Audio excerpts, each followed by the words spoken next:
Okay guys, Jason here. So as I promised in my, not last video, but the video before last, I believe where I was talking about my Sparrows competitor kit that I just got in, I promised that I would talk about the Knipex Pliers Wrench that I received, and it's been a couple of weeks and I've used it for exactly the reasons that I've ordered it for. Worked great. I highly advise this if you're a locksmith that it installs door closers and takes off handle sets off of front doors. That was the two main reasons that I ordered this, simply because of how it works with the parallel jaws, and they're smooth instead of a traditional pair of pliers with the teeth in the jaws. The reason why is because you can see here, traditional pliers leave marks in the metal that it's using. So if you were to use this on a brass fitting, it would definitely leave marks in it. I ordered this for door closers mainly, and for the caps that hold the lower part of a handle set on a front door. And I'll go ahead and show you those pictures now.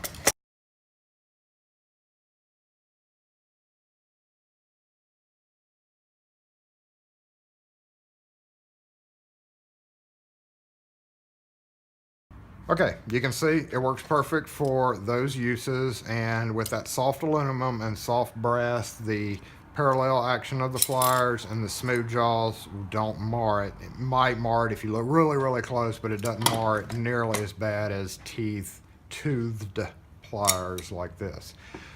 So the reason I have all these tools laid out when I'm only talking about this one is I wanted to have all these out as a size comparison, basically, so you could see what you were dealing with. This is the 7 1/4 inch pair. They make 5 inch, I believe, and then a 10 inch. You can get all the details off the Knipex website. But I will just basically hold it up to all these different ones. If you have 7 1/4 Cobra or alligator pliers, the Cobra has the push button like this. The alligator has this style. I prefer this style because it is the super thinnest. And I'll just hold it up together. Obviously, the max range on these is going to be smaller than a traditional pair of pliers, but it also was an exact fit for cylinders, and I'm not going to get into that, but every so often you have stubborn cylinders that you need to unscrew if they're stuck. So that, hadn't used it for this purpose yet, but hopefully that will keep the jaw marks from happening as badly. So these are the same pair of pliers. This is the bigger alligator pliers. Linesman's pliers, the old style electrical smaller pliers. There's a new style, and that's on my wish list. There is a new style of electrical pliers out that I want to get. That is definitely on my wish list. The one thing that I noticed about this when it came in was the finish. If you look, if you didn't know this company, you would almost think it's horrible metal because of this rough pitted finish. You know, I wasn't real impressed about that, but I'm standing on the company. It is flawless craftsmanship, but as far as the finish goes, it's not really ideal. It must be a different process that they've started using from these. And the rubber doesn't go all the way up here like it does on regular pliers. And here I can see why, because of this angle. They didn't want it to like mess up, but I don't understand why they just didn't go up a little bit further. And I've got small hands. When you grab that in your hand,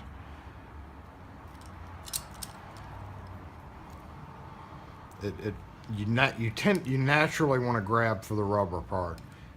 Because it's shorter, you're grabbing there, and it kind of gives you a feeling of the transition. Like if this was really cold outside and you grab that, you'd be like, and then pull down. Well, that's one reason I want a bigger pair, just to see if it's got a bit more comfortable grip. But for now, I'm fine with these. Here's a pair of Klein, holding it up just for size comparison. And if you don't have any pliers, you definitely probably have screwdrivers. So Just showing you a size comparison to a number 2 standard 4-inch screwdriver and a 3/16 cabinet driver. About the same size lengthwise. And then we have this tap style 12 and 13 or 1, or I don't know how many tools are here, but that's your standard Klein multi-driver. Here we've got a leather HPC pick case. You can see it's a little bit longer than that. Here's that Sparrow's competitor case that I talked about the pliers in last time.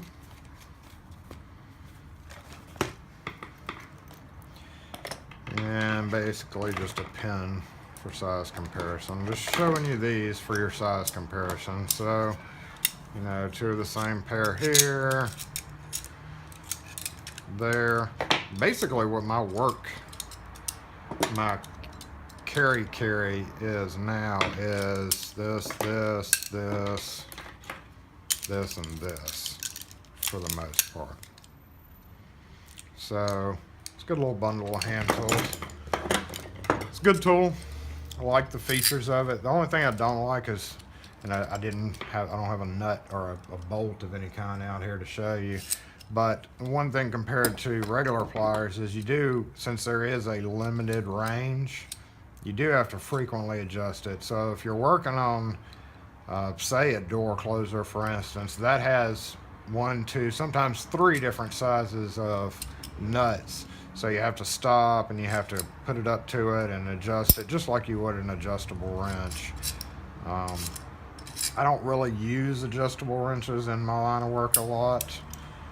I knew I was going to be buying this. I do have a need for them, but they still have, a lot of them still have the teeth. So with this smooth surface and for what I've been using it for and what I ordered them for, they're great. I think if you're a locksmith that puts in door closers or takes handle sets off front doors and has to deal with those little caps, those little rosettes, this tool is an absolute must in your toolbox so that you don't damage the brass finish on it and you present a nicer installation and there's no scratches involved.